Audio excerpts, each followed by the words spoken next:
Sam Walton changed the rules of the game in discounting. Now today we hear Sam Walton and Walmart, we're like, oh, that's a big company, they got this problem, but that's not the Sam Walton I'm talking about. I'm talking about a Sam Walton that invested 95% of his money into the first Walmart, even though he had friends and family. None of them believed in what he was doing, so it took 95% of his money to start his first Walmart. Nobody believed that he would make it.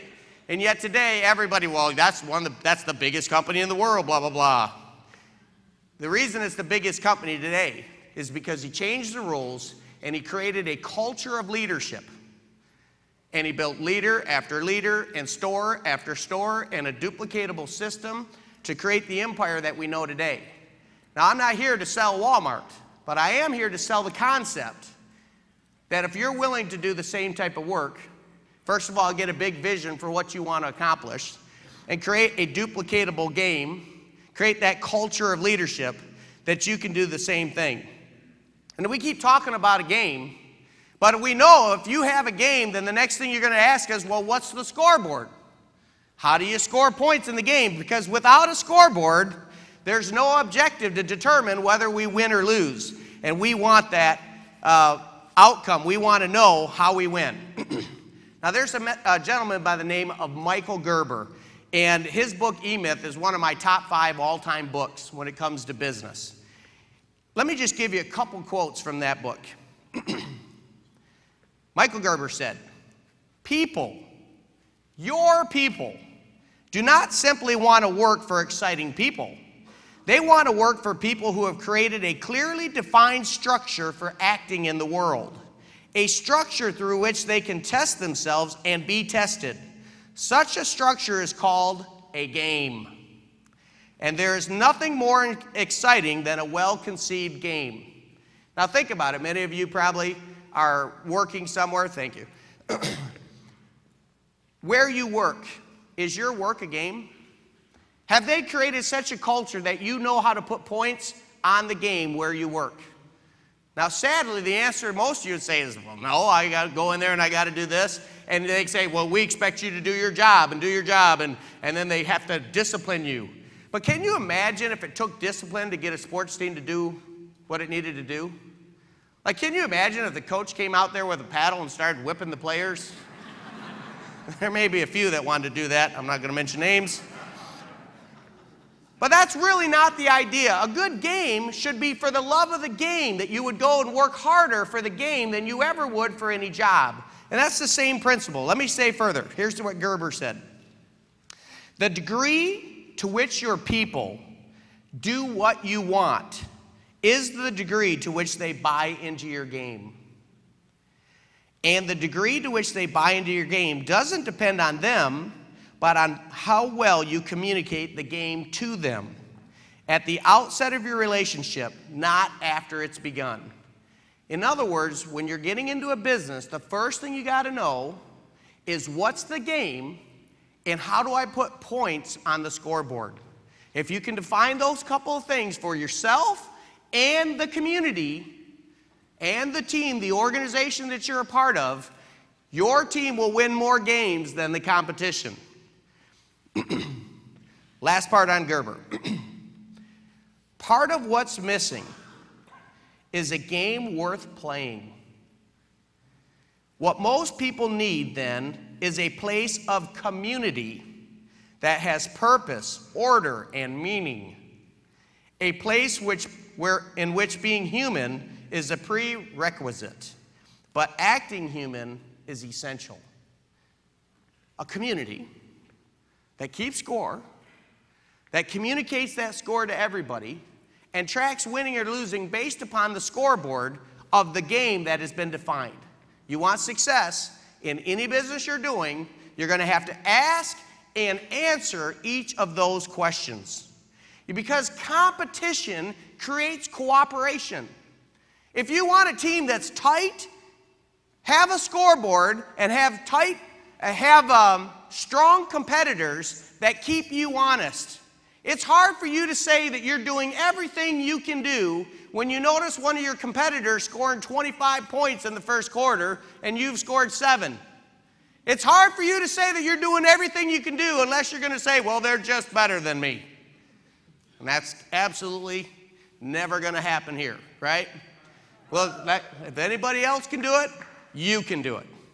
Got it? That's what a champion is. Absolutely. Absolutely. So let's take a look. I mentioned Sam Walton. Let's take a look at Sam Walton. Let's dive in to his business and see if we can identify some of the key points, some of the things that he did differently to take a young man with no connections, but with a big dream, a willingness to work, and one of the strongest competitors. Do you know that Sam Walton never lost a football game all 4 years of high school? Very few people, I mean, they're like, he said, I should have lost some games. I don't know, we were able to pull him out the last minute. But all of his teammates said, Sam Walton hated to lose. You're going to be a winner, you got to hate losing. If you show me someone that's comfortable with losing, I'll show you someone that'll lose a lot. Okay? Now, don't get me wrong. Every winner I know loses, but they can't stand it. Remember that saying, you either hate losing enough to change, or you hate changing enough to lose. I can promise you, Sam Walton was the latter. Let me read this paragraph because I want to make sure I capture all these points. Sam Walton loved giving people freedom, but that freedom came with responsibility. Isn't that a great definition of a citizen? Freedom and responsibility. Indeed, he had two objectives: to develop the culture of his teams through the scoreboard, praise and teaching. Here's what he wrote. All of us like praise. So what we try to practice in our company is to look for things to praise. Look for things that are going right. We want to let our folks know when they are doing something outstanding and let them know they are important to us. Well, that's pretty important. So if we find something someone's doing right, let them know. Help to affirm them, accept, approve, and appreciate. Pretty good concepts. Well, Sam, that's kind of naive. What if someone's not doing a good job? What if they're doing nothing good? Are you just going to sit there and ignore it or praise falsely? Let's see what he has to say. Walton explains, you can't praise something that's not done well. You can't be insincere. You have to follow up on things that aren't done well. There is no substitute for being honest with someone and letting them know they didn't do a good job. All of us profit from being corrected if we're corrected in a positive way. Now, let me sum that up a little different. You have no right to expect what you're unwilling to inspect. You have no right to expect a result if you're not willing to inspect. Now, that starts with yourself. Managers love to inspect everybody else's scoreboard without ever looking at their own. So let me even go back further. You have no right to inspect anybody else's results until you've inspected your own. Okay? I'm making a lot of friends here tonight, I can already see. But this is a big point, guys.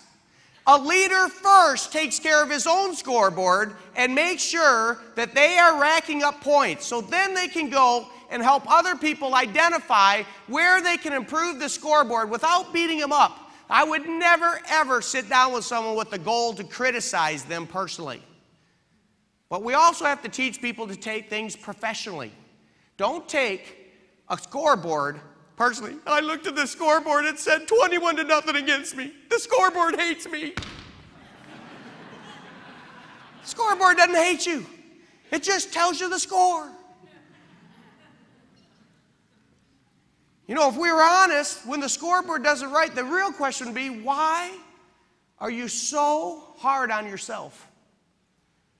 Why are you so mean to yourself that you won't prepare and do the work up front and would rather suffer the humiliation of a bad scoreboard than to suffer the pain to become good in practice so you can change the scoreboard?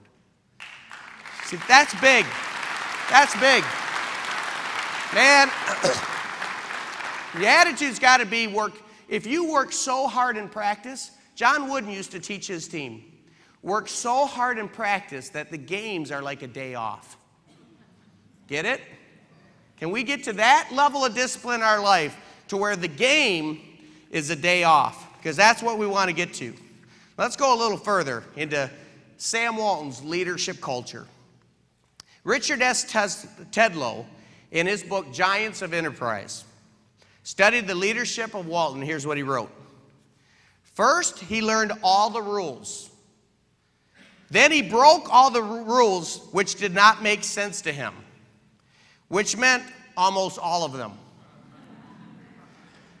Sam Walton did not become a billionaire because he was a genius, although he was, without question, smart, shrewd, and astute.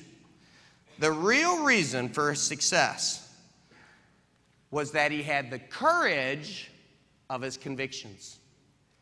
Do you realize that when here's this guy with no money, no connections, he launches into discounting against billionaire companies that also launched. In 1962, 4 companies that we all have heard of launched a discounting model.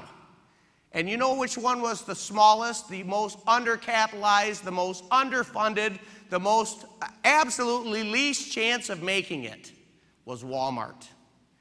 And yet today, you could add all the rest together and throw in a few companies on the side.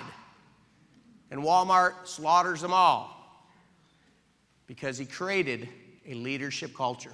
We're not talking 10% better here, folks. We're not talking 20% better results. We're talking magnitudes of tens and hundreds and literally thousands of times better results when you create a leadership culture. You know why I spend my life studying leadership and teaching leadership? Because I think it's the most significant competitive advantage your company can have over its competitors. Any technology that you come up with, your competitor will have it just a matter of time. It's mostly within weeks. Any super plan you have, they can copy your plan. Do you know what they can't copy? Do you know what it's nearly impossible to copy? Is your leadership culture. That's your competitive advantage. And that's where Sam Walton was able to produce the results he did, is because of that leadership culture.